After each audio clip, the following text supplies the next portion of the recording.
दोस्तों, एक सवाल। अगर कोई तुमसे कहे कि धरती गोल नहीं है, धरती चपटी है, एक थाली की तरह, तो तुम क्या करोगे? हंसोगे? मजाक उड़ाओगे? लेकिन दोस्तों, 2024 के एक सर्वे के अनुसार अमेरिका में 10% लोग यानी हर 10 में से एक अमेरिकी ये मानता है कि धरती चपटी है। और अमेरिका दुनिया का सबसे तकनीकी रूप से उन्नत देश माना जाता है, जहां नासा है, जहां स्पेसएक्स है, जहां से अंतरिक्ष यात्री चांद पर गए। उसी देश में 10% लोग फ्लैट अर्थ में विश्वास करते हैं। ये सोचने पर मजबूर करता है, क्या ये लोग पागल हैं? क्या ये अज्ञानी हैं? या इसके पीछे कुछ और है, कुछ ऐसा जो हम सबके अंदर है? आज हम वो सच जानेंगे।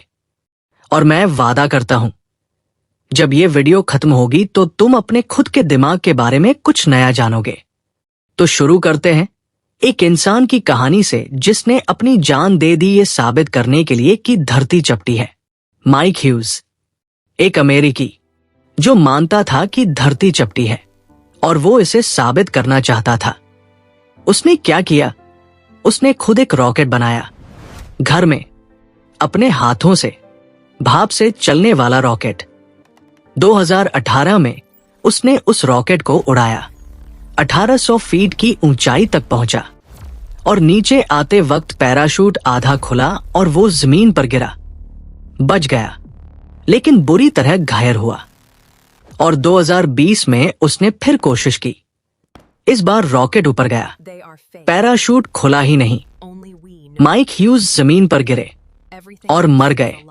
एक इंसान ने अपनी जान दे दी ये साबित करने के लिए कि धरती चपटी है। ये सुनकर दिल भारी होता है, लेकिन ये हमें एक बड़ा सवाल पूछने पर मजबूर करता है।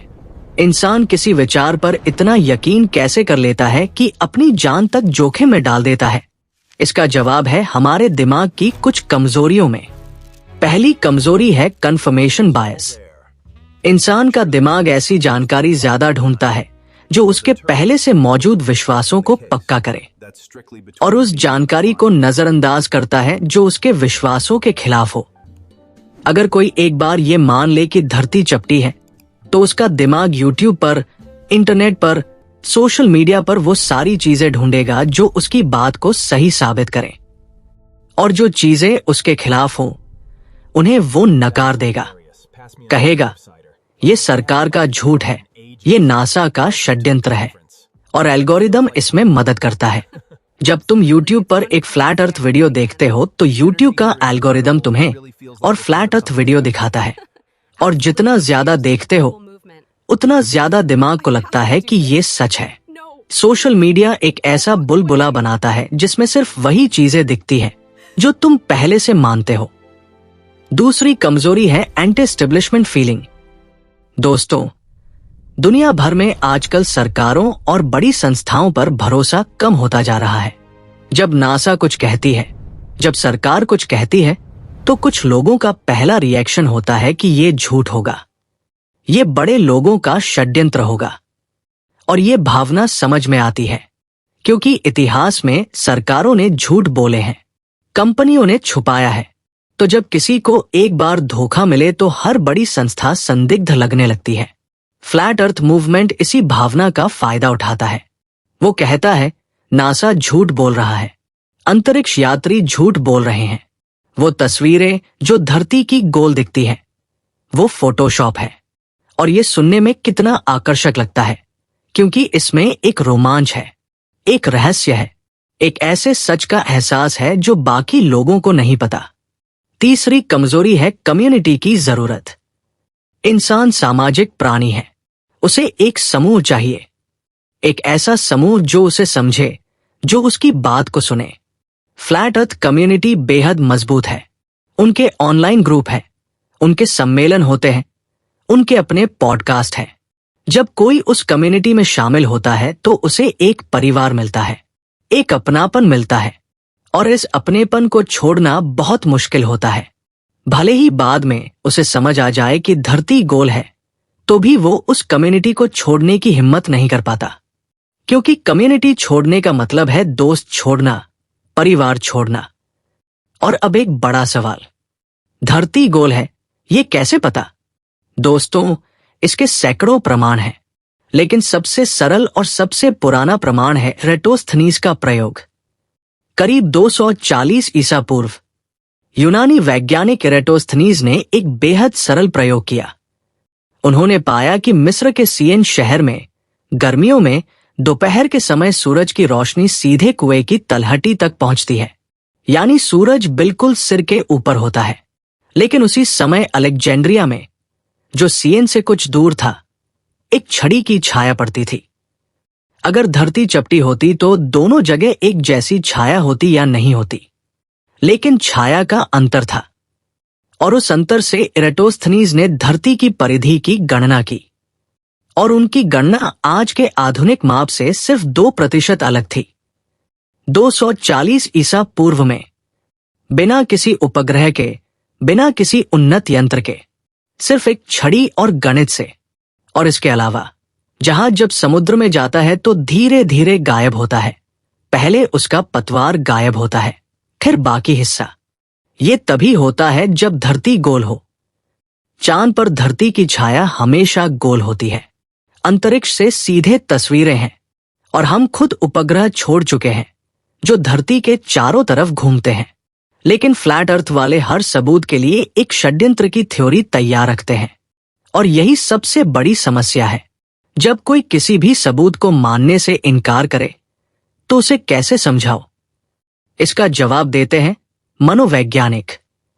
जब किसी को बताते हो कि तुम गलत हो तो उसका अहंकार आड़े आ जाता है, वो और ज्यादा अपनी बात पर अड़ जाता है। इसे बैकफायर इफेक्ट कहते हैं।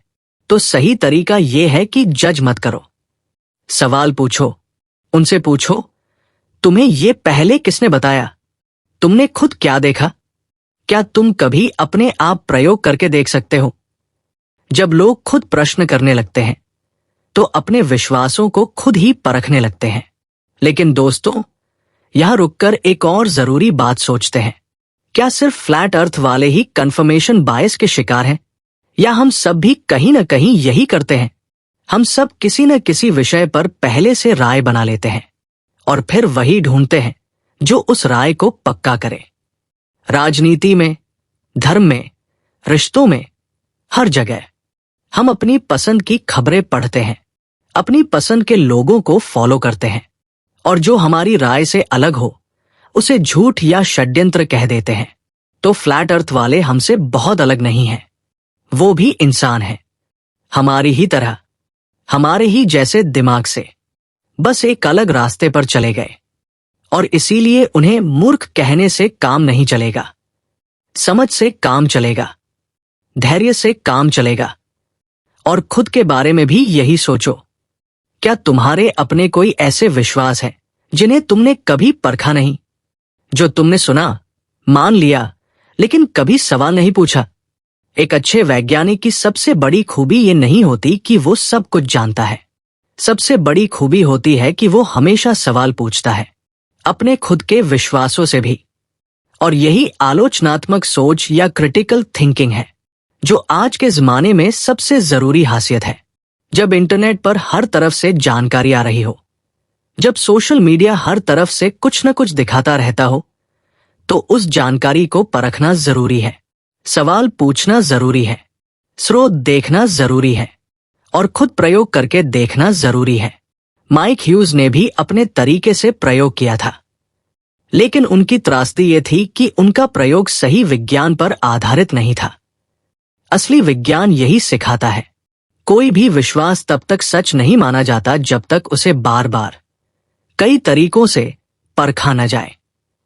और जब कोई नया सबूत आए जो पुरानी बात को गलत साबित करे, तो उसे स्वीकार करो। यह साहस का काम है।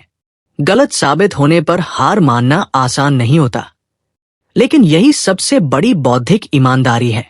और इसीलिए आज हम धरती को गोल मानते हैं, क्योंकि हजारों प्रयोगों ने, सदियों के अनुभव ने और आधुनिक विज्ञान ने बार बार साबित किया है।